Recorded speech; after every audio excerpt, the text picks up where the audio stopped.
Nuestros cuerpos, nuestro territorio tiene que ser territorio de vida, de abundancia, de felicidad, de goce. Con las mujeres, con los territorios. Ese es nuestro sueño para escribir una nueva constitución.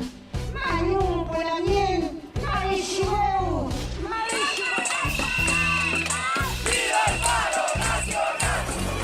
Exigimos ley de humedales ya. Río feministas para todes.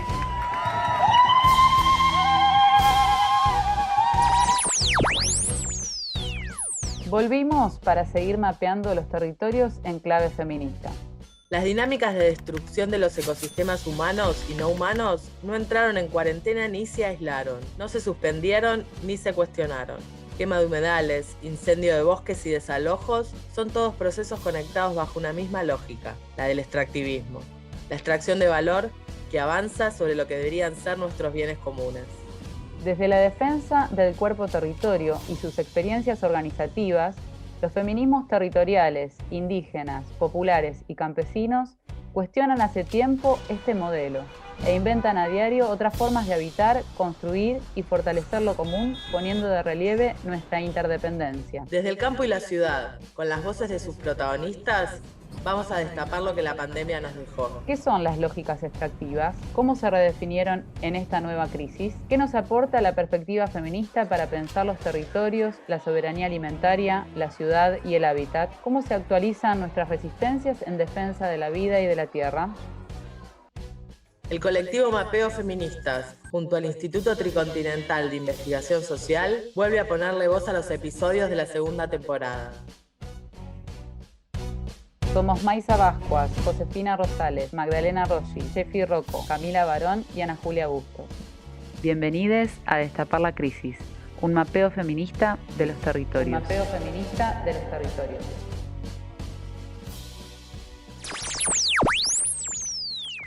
En este episodio 0 empezamos planteando una conversa para poner de relieve lo que traen de experiencia de lucha y reflexión los feminismos comunitarios para la defensa de los territorios y de la vida contra el avance del capital, sus fronteras y dinámicas. Para eso invitamos a dos grandes luchadoras y pensadoras que desde espacios bien distintos, pero comunes al fin, nos aportan su mirada. Adriana Amparo Guzmán Arroyo es referente feminista aymara, lesbiana e integra el feminismo comunitario antipatriarcal de Bolivia. Es reconocida por sus estudios, reflexiones y experiencia política en la educación popular y en los feminismos. Participó de las organizaciones barriales de mujeres de El Alto y La Paz que enfrentaron la masacre del gas en 2003. Integró la Asamblea Feminista, que en 2007 se convertiría en la Asamblea del Feminismo Comunitario. Mina Lorena Navarro Trujillo es socióloga y profesora de la Universidad Autónoma de Puebla, en México, donde coordina el Seminario de Investigación Permanente Entramados Comunitarios y Formas de lo Político, y el Seminario de Ecología Política, Extractivismo, Conflictividad Socioambiental y Luchas Comunitarias. Integra el proyecto editorial Bajo Tierra Ediciones y ha publicado varios libros y artículos sobre ecología política, feminismo ecocomunitario, conflictividad socioambiental y luchas en defensa de la vida. Gracias a las dos por estar y bienvenidas. Acá estamos con Maisa y con José, también para abrir el diálogo. Hola Mai, hola José. ¿Qué haces, Ana? Qué lindo tenerlas, Mina y Adriana, alto lujo que nos estamos dando acá en Destapar la Crisis. Una primera cuestión que nos interesa problematizar con ustedes es esta idea de que en la pandemia el mundo se detuvo. Sin embargo, no todo redefinió su marcha. Incluso algunas dinámicas productivas extractivas, como la minería, la ganadería intensiva, el fracking, fueron declaradas esenciales para no frenar. Las imágenes de ciudades paralizadas contrastan con escenas de ampliación de prácticas extractivas y la proliferación de nuevos conflictos alrededor de la tierra, el agua, los bienes comunes y la biodiversidad en toda la región latinoamericana. El extractivismo se presenta como la apuesta más fuerte para la reactivación económica en la nueva normalidad. Queríamos preguntarles para alargar, ¿cómo se reactualizan las luchas contra los extractivismos en contexto de pandemia? ¿Cuáles son los aportes de los feminismos para pensar esta crisis civilizatoria, sus tensiones y desafíos? Aski, Jalpukipana, Culiacanacas, buenas noches, buenas tardes. Tal vez puedo empezar yo pensando que la pandemia lo que ha hecho es no solamente de velar el sistema y su funcionamiento, el sistema patriarcal, colonialista, capitalista, racista, extractivista, sino profundizarlo, ¿no? Y yo creo que una de las cosas fundamentales para mirar en esta pandemia es la complicidad de los estados, ¿no? Si bien han habido momentos y procesos en la región donde los estados han cuestionado el capitalismo, es el caso del Estado plurinacional en Bolivia y otros procesos, la pandemia ha exigido, digamos, que los estados reafirmen su pacto con el sistema, ¿no? Y le den, por tanto, toda la impunidad a el extractivismo, no se han paralizado para nada ningún tipo de contrato, no se ha cuestionado las formas de explotación que han mantenido de las empresas mineras en plena pandemia. Gran parte, por ejemplo, de la mortalidad del coronavirus aquí en Bolivia ha estado en el sector de las quebradoras de castaña, de la minería, ¿no? De los pozos petroleros, y eso porque no han parado de actividades, ¿no? O sea, no han parado la explotación. Y por tanto los trabajadores se contagiaban y se morían, ¿no? Entonces no ha habido ninguna cuarentena para el sistema, ¿no? Lo mismo con la banca más bien ha perfeccionado todas sus formas, su tecnología virtual para seguirnos robando, ¿no? Para seguir poniendo créditos durante la pandemia, sabiendo que es imposible pagar porque no hay forma de producir, porque no hay dónde vender, ¿no? Entonces, creo que el Estado ha reafirmado su pacto con el sistema y es más, ha basado, y no solamente el Estado boliviano, sino todos los estados han basado su llamada reactivación económica post-COVID en la reafirmación del sistema, en generar mayores inversiones, en dar mayores beneficios a los empresarios, a los productores de soja, etcétera, ¿no? Entonces, el rol del Estado me parece fundamental ver como para reafirmar y saber comprobar quién administra el sistema lo administra el Estado, ¿no? Ahí está la complicidad de los partidos, ahí está con la complicidad de incluso muchas organizaciones, digamos, ¿no? Y también se pone, digamos, en riesgo, en debate, en nuestras esperanzas y nuestras luchas como pueblos, en la posibilidad de hacer estados distintos, ¿no? Entonces, si el Estado termina pactando en la pandemia con el sistema, ya sabemos que nos espera en un momento de crisis, ¿no? Yo pondría eso en la discusión para empezar. Sí, bueno, yo en acuerdo también con esto que Adriana comenta, yo creo que desde las luchas antiextractivistas o lo que en México se conoce como luchas en defensa de la vida, yo creo que hay un diagnóstico que creo que también resuena con otros territorios de Abya Yala, que tiene que ver con que el extractivismo y las violencias no entraron en cuarentena, ¿no? Al contrario, de acuerdo en que se reactualizaron esos pactos y se aceleraron los ritmos de destrucción y de devastación, ¿no? de estos cuerpos, territorios afectados, asediados, ¿no? De manera múltiple. Por otro lado, lo que fuimos viendo es que se fueron ratificando y también normalizando las actividades extractivas como un único horizonte de desarrollo, ¿no? Eso significa deslegitimar y negar profundamente otras posibilidades, otras concepciones de vida digna, de vida sana, de vida posible, ¿no? Más allá de lo que estas actividades promueven e imponen en los territorios. Y lo que en México de manera muy clara estuvimos presenciando y seguimos enfrentando ha tenido que ver con cómo la pandemia sirvió como una especie de cortina de humo para invisibilizar lo que pasaba en los territorios, ¿no? Y eso significó muchas veces que para poder acelerar el avance de estos megaproyectos, se resguardaron los territorios en términos militares, ¿no? En términos de un nuevo despliegue militar, pero también de una nueva contraofensiva contrainsurgente, ¿no? Ahora creo que lo vemos con más claridad, ¿no? Que sirvió como una forma para intensificar y para acelerar, pero también para generar confusión en términos de cómo se iban ampliando las fronteras del extractivismo y cómo se ocultaban, ¿no?, los costos y toda la embestida, ¿no?, que eso estaba generando en los propios territorios. Y yo creo que a nivel también de lo que las luchas antiextractivistas han venido planteando es que la pandemia profundizó la vulnerabilidad de esos territorios en disputa, porque ahora las condiciones eran todavía más difíciles, ¿no? Era más difícil sostener una lucha que además no podía parar, no podía entrar en cuarentena la lucha.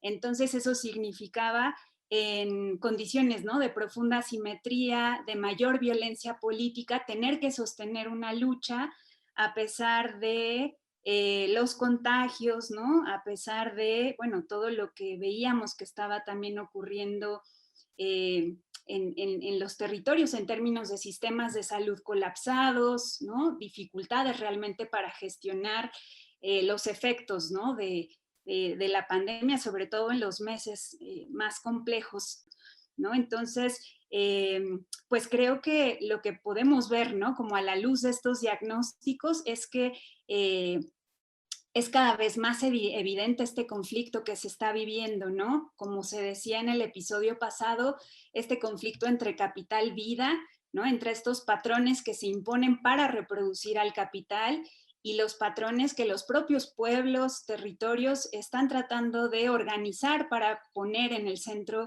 la vida y su reproducción. Pero también creo que lo que se fue develando o visibilizando, pues es todo ese trabajo y toda esa energía sostenida por mujeres, por el tejido de la vida, que sin esos trabajos sería cada vez más complicado, ¿no?, poder salir de esta crisis, y sin embargo, pues son trabajos cada vez más, cuerpos cada vez más presionados, ¿no?, en condiciones de profunda dificultad para poder gestionar la vida, ¿no?, de un modo distinto.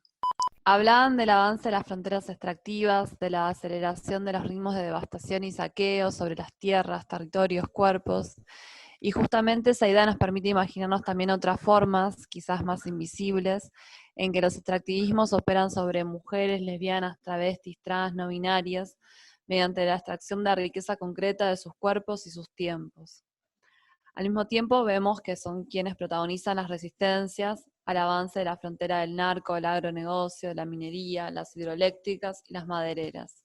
Quisiéramos que nos compartieran algunas reflexiones sobre cómo piensan que opera la lógica extractiva sobre los tiempos y cuerpos feminizados al interior de las comunidades y también al interior de las casas. Y cómo creen que se extiende esta lógica en territorios diversos de América Latina, tanto rurales como urbanos y periurbanos. Yo creo que lo que hemos ido aprendiendo y en los tiempos de la pandemia, como veíamos, ¿no?, se ha recrudecido y se ha develado de forma muy, muy clara, pues es que el capital vive de la apropiación barata y gratuita, ¿no?, pues de nuestras fuerzas vitales, ¿no?, de todo lo que hacemos las mujeres, los cuerpos feminizados, las especies compañeras, ¿no?, todas estas tramas de interdependencia que garantizan y sostienen la vida. Y a mí me gusta mucho la idea como de la ampliación de las fronteras, porque lo que estamos un poco pensando, yo creo, es cómo a través de las distintas luchas por lo común, las luchas de las mujeres, las luchas territoriales, se está tratando de impedir esa ampliación, ¿no?, y poner toda clase de barreras para que esa ampliación capitalista no se logre, ¿no? Estamos en esa disputa, ¿no?, en términos de cuál es esa frontera. Y cómo también vamos generando horizontes de reapropiación, ¿no?, de los territorios, de nuestros propios cuerpos, como parte de esa disputa y de esa voracidad. Por expandir y por apropiar y por conectarlo todo a la lógica del valor. Yo en particular participo con las poblaciones, los habitantes de una región en el occidente del país, que es la región y la cuenca, en particular Chapala-Santiago, lo que ellos llaman más bien en su territorio, o como la forma en la que lo están tratando de caracterizar, es como una cuenca de sacrificio, ¿no? Y lo que estamos viendo en estos territorios de algún modo es la superposición de una serie de dinámicas, de despojo, de explotación, de mercantilización, de contaminación, de desecho. Y bueno, en esta cuenca de sacrificio, como en muchas otras zonas de sacrificio de nuestros territorios, pues estamos viendo que se están localizando y se están transfiriendo todos los costos socioecológicos de este metabolismo que nosotras hemos venido pensando como el metabolismo del capital, como un metabolismo necrótico, que todo el tiempo está generando muerte. Los pobladores de esta región hablan de una muerte impuesta. De algún modo, los cuerpos feminizados, las mujeres, las naturalezas, los pueblos colonizados son los que están pagando los costos de esta civilización, ¿no? De esta civilización destructiva. Y yo creo que eso es mucho de lo que hoy estamos aprendiendo o venimos aprendiendo, de cómo esto se está extendiendo incluso a los territorios rurales, pero no solo rurales, también urbanos, y lo importante que es producir un conocimiento o coproducir conocimientos que nos ayuden a conectar las distintas dinámicas de extracción, que digamos, aparentemente son lógicas que están desconectadas o que están fragmentadas, pero no lo están, ¿no? De algún modo, estas distintas lógicas de extracción operan, ¿no? Bajo un mismo objetivo, son parte de un mismo metabolismo, de este metabolismo necrótico. Y asimismo vemos cómo se están tejiendo solidaridades entre pueblos rurales, ¿no? Entre asambleas autoconvocadas, vecinos organizados en las ciudades, bueno, para enfrentar esta realidad, ¿no? Escandalosa. A ver, yo quisiera plantear varias cosas. Primero, no solamente es que se transforman las lógicas extractivas, las lógicas de lucha también se han transformado, ¿no? Y no en una... y no idealizando, digamos, a ver. Primero, me parece fundamental entender el extractivismo en relación al patriarcado y al capitalismo, ¿no? Y por supuesto, junto al racismo. Me parece que el conocimiento tiene la habilidad de diseccionar lo que le interesa ver y romperlo entonces de toda su estructura de poder, ¿no? No podemos entender el extractivismo sin el racismo. Y no podemos entender entonces que frente a la profundización de lógicas patriarcales, capitalistas, extractivistas durante la pandemia, se han reproducido lógicas racistas también dentro del feminismo. Yo creo que uno de los, de cómo se han modificado estas dinámicas, decían ustedes, sobre los cuerpos, sobre los tiempos, o cómo se han resignificado, reorganizado las dinámicas durante la pandemia.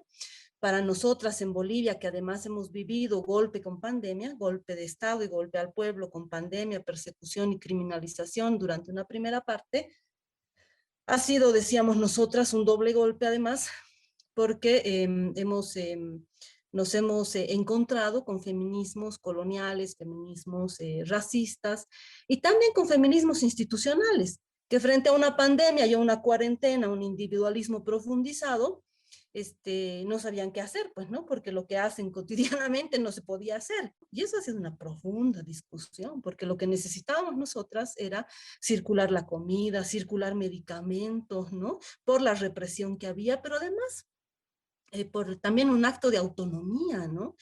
Primero frente a un gobierno de facto, pero después también frente a un gobierno democráticamente elegido, pero incapaz de responder en términos de salud, un sistema de salud precario, nunca hecho para los pueblos, ¿no?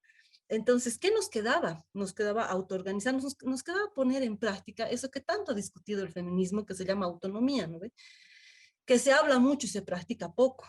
Porque no estamos hablando de esta autonomía que se reduce muchas veces a mi cuerpo, mi territorio, mi decisión. No, no, no. Estamos hablando de la posibilidad de circular comida entre nosotras, la posibilidad de resolver los problemas de salud, de los problemas de justicia, porque en medio de las lógicas extractivas, de violencia, de explotación que se profundizan, por supuesto se profundiza la violencia hacia las mujeres, con estados que si no pueden conseguir una prueba rápida, peor van a poder conseguirte una camioneta que vaya a rescatar a una mujer.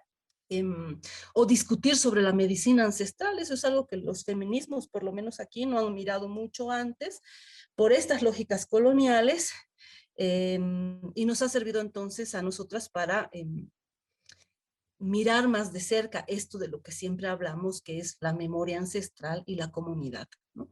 Esta memoria de comunidad. Y no estoy hablando solamente del territorio comunitario rural, sino de la capacidad de salir y preguntarle a tu vecina qué hacemos, como hacemos allá en la esquina vive la viejita, le llevamos comida. Esta memoria que se ha activado durante la pandemia, para mí ha sido algo muy importante, ¿no? Tanto en los territorios rurales como urbanos, como decía, cruzados además con un golpe de Estado, criminalización, no quedaba otra forma que organizarse en los territorios. Se han hecho ollas, ya no solamente ollas populares de alimentos que también se han hecho, sino de medicina, ¿no? De medicina ancestral, o sea, en la puerta del hospital le cerraban la puerta a la gente y le dejaban que se muera en la puerta porque supuestamente no había oxígeno, etcétera, cuando hay plantas que podíamos hacer vaporización y que podían ayudar a nebulizar y a reoxigenar, digamos, ¿no? Entonces, muchas hermanas, muchas mujeres han ido con ollas mismas a la puerta del hospital, ¿no? Entonces nos ha confrontado, si bien con un momento de profundización del racismo, que en el caso de Bolivia no solo tiene que ver con el golpe, sino con la profundización misma del sistema, la pandemia. Finalmente la pandemia te pone en la decisión de sálvese quien pueda, ¿no? Entonces si tienen que morir, que mueran los pobres, por último nos salvamos los ricos porque podemos pagarnos, comprarnos vacuna o comprarnos nuestro tanque de oxígeno, ¿no? Entonces se reproducen lógicas racistas. Pero quienes estamos en las luchas y además quienes no tenemos condiciones para esa discusión, en muchos barrios y en muchas comunidades ha habido autoorganización. Entonces, en todas esas dimensiones teníamos que hacer un ejercicio de la autonomía. Y eso ha significado reorganizarnos como feministas, sí, pero también reconocer que es necesario hacer esta discusión dentro del feminismo de qué feminismo queremos construir. Porque un feminismo que no es capaz de reorganizarse, un feminismo que ha dialogado permanentemente con el Estado y que ya sea en el golpe o en la pandemia, la crisis, la cuarentena, no tiene con quién dialogar y por tanto no sabe qué hacer, es un feminismo que no nos alcanza para lo que nosotras queremos. Lo que nos comparten nos ayuda mucho a pensar este mapa complejo de los extractivismos, atravesados ahora en la crisis de la pandemia. Las dos lo nombraban claramente, así como las lógicas de extracción están todas conectadas y se trenzan con los discursos de odio y de racismo, también los tejidos de organización comunitaria se vienen acuerpando en resistencias y en luchas comunes, rearticulándose para volver a dar pelea en esta nueva configuración. Entonces, en términos concretos de organización de la resistencia y de los horizontes de futuro, queríamos preguntarle cuáles son las tensiones, los desafíos de la producción de lo común y de lo comunitario, y cómo pensar desde este presente los futuros posibles en clave feminista y en clave comunitaria. En el caso de Bolivia, y bueno, también es el caso regional, no estamos hablando solamente de un discurso que pasa por la radio, sino que estos personajes que representan a estos grupos antiderechos, odiantes, están dentro de los parlamentos, son senadores, son diputados, son cabezas de partidos políticos, ¿no? Hace 2 años en Bolivia habían obviamente fundamentalistas dentro de la Asamblea Legislativa Plurinacional, habían diputados fundamentalistas, ¿no? Pero no había una bancada del odio. No había una bancada como hoy está la bancada de Creemos, que es el partido de Luis Fernando Camacho, que ha encabezado el golpe, una bancada fundamentalista, que permanentemente no solo produce un discurso de odio, sino propone leyes de odio, actúa desde el odio, agarra golpes a los otros legisladores indígenas, tratando de imponer, ya no solo en lo simbólico, en lo real, a golpes, tratando de imponer su supremacía, ¿qué será? Terrateniente será, ¿no? Porque no creo que haya una supremacía blanca en ese sentido en este territorio. Pero ellos que son terratenientes, oligarcas y patrones, intentan imponerse, ¿no? Entonces, y no es solamente un discurso racista, sino está cruzado con los fundamentalismos religiosos, con la moral, con la idea de unidad, con la idea de patria, con los nacionalismos. Entonces, De repente, después de 1 año y medio, con golpe y pandemia, tenemos un contexto mucho más complejo de rearticulación discursiva y real de estos discursos de odio, que en términos partidarios podríamos decirle la derecha, ¿no? Frente a eso está la gran experiencia que hemos tenido también como país y como territorio de conservar una memoria de comunidad, porque no hubiera sido posible la construcción del Estado plurinacional y los debates que hemos dado sobre descolonización, despatriarcalización, si no habría habido una memoria tan larga, una opción política por la comunidad. Además, tenemos toda una discusión, todo un camino hecho de lo comunitario, de la responsabilidad con la vida no solamente de las personas, de las guaguas, de las abuelas, los abuelos, sino de la naturaleza, de los ríos, del agua, de los árboles. Entonces han habido muchas formas de recuperar esta memoria de lo común, ¿no? El hecho de que muchas abuelas han vuelto a recoger plantas que antes ya no se recogían de las montañas más altas porque está nevado, etcétera, que son buenas para los pulmones, ¿no? Entonces, frente al COVID, y además a estas distintas cepas que aparecen, las abuelas han ido recuperando y sacando plantas que yo misma no conocía, y además que las traen gratis a la ciudad. ¿En qué lógica capitalista a alguien se le puede ocurrir que una comunidad mande 2 camiones de plantas medicinales a la ciudad? A esa ciudad racista que dice estas indias vienen a vender sus cosas, vienen a ensuciar, ¿no? Esa es una convocatoria abierta, real, a lo comunitario, ¿no? Que yo creo que las ciudades también lo han asumido bien y han empezado estas discusiones, ¿no? Entonces han habido muchas convocatorias a lo comunitario, por lo menos muchas convocatorias a que no es posible desde el individualismo. En esta lógica de profundizar la propiedad privada, etcétera, no es posible, no es viable, no va a soportar ni la tierra, ni nosotras, ni la humanidad, ni la naturaleza, ¿no? Y finalmente, en términos políticos para nosotras, como organización, como feministas comunitarias antipatriarcales, pero también como organizaciones sociales en medio de un proceso político que saliendo de esta criminalización y del golpe, nos ha hecho tener un poco más de certeza que la discusión es la reconstitución del territorio. Porque en la medida que recuperamos nuestro territorio, le quitamos ese poder al Estado, sea bueno, sea malo, sea amigo, sea enemigo. Ningún Estado responde a lo que realmente queremos. Y la única forma de sacar al extractivismo, la única forma de hacernos cargo de nuestra salud, como lo hemos hecho, de nuestra alimentación, como lo hemos hecho, no es tan difícil, ¿no? Porque lo hemos hecho, lo hemos venido haciendo, es la reconstitución territorial. Y es algo que realmente ha sido el límite del Estado plurinacional. El Estado plurinacional ha transformado muchas cosas, pero no ha querido seguir el proceso de autonomía de los pueblos, ¿no? Porque eso es quitarle poder al Estado. Entonces, ha sido un ensayo más grande todavía a nivel nacional de la autonomía y de la autodeterminación. Eso, compañeras. Si yo quisiera conectarme con esto que ahora Adriana comenta de la reconstitución, yo creo que un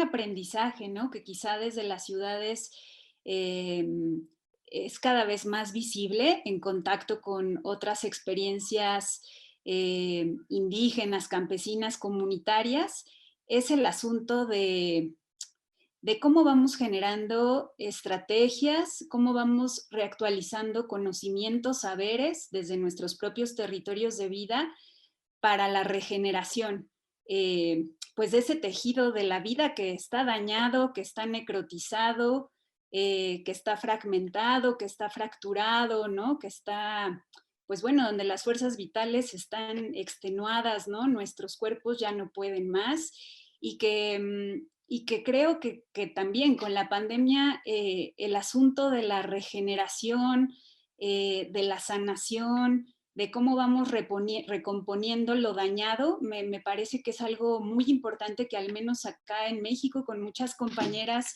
de luchas territoriales hemos venido conversando en términos de cómo vamos generando espacios de acuerpamiento para poder nutrir nuestras propias prácticas y nuestros propios horizontes de sanación, de cuidado, en territorios que a veces todavía, pues bueno, hay una posibilidad de pensarlos como territorios refugio, porque hay ciertos equilibrios, ¿no? De los ciclos vitales, donde hay condiciones pues de un relanzamiento de la vida, ¿no? Sin tanta mediación, sin tanta separación del capital y de sus distintas lógicas destructivas. Entonces, sí, yo creo que la pregunta, ¿no? Por cómo vamos reconociendo estos daños capitalistas, patriarcales, coloniales, sobre nuestros cuerpos, sobre nuestros territorios, sobre las tramas de interdependencia de las que somos parte, me parece que nos está, digamos, llevando también, ¿no? A ir posicionando, a ir localizando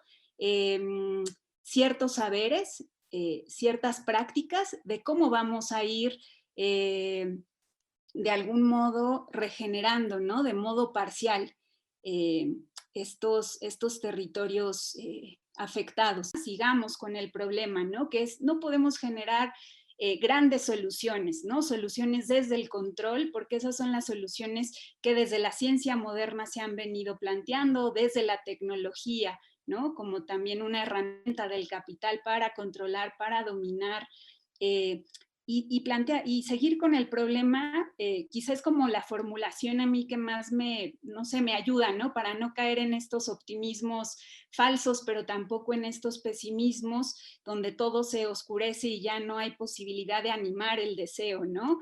Y la posibilidad de construcción de otras cosas. Entonces es cómo vamos planteando los problemas, pero cómo también vamos apelando ya no a soluciones totales, ¿no? Sino soluciones parciales, soluciones situadas, soluciones concretas, en escalas donde nosotras podemos intervenir con otras, con otros, retejiendo tramas de interdependencia que por supuesto van más allá de lo humano y tienen que ver también con cómo nos reconocemos como parte de las comunidades bióticas que nos sostienen, ¿no? Yo creo que la disputa civilizatoria que en este tiempo límite se abre es cómo vamos y cómo estamos ya y cómo hemos venido recomponiendo nuestros territorios y cómo vamos también reorganizando y relanzando otros términos de relacionamiento, ¿no?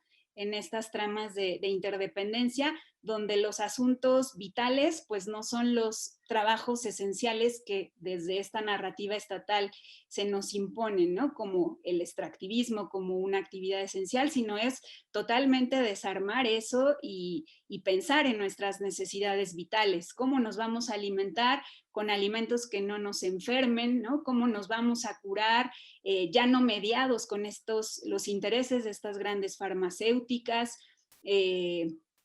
¿no? Y recuperando otro tipo de saberes, cómo vamos a garantizar una energía, ¿no? Que no siga alimentando estas matrices energéticas basadas en la energía fósil. En fin, esas creo que son las preguntas ¿no? que se están reposicionando, que se están repolitizando y que bueno, creo que de lo que se trata desde mi propia experiencia con otras compañeras, pues es justamente, ¿no? Seguir en el problema. Muchas gracias por este diálogo. Chicas, las preguntas que se abren son un montón, fue muy potente. Nos quedan algunas ideas dando vuelta, como qué feminismos necesitamos en estos tiempos o cómo hacerle frente a los extractivismos que operan globalmente.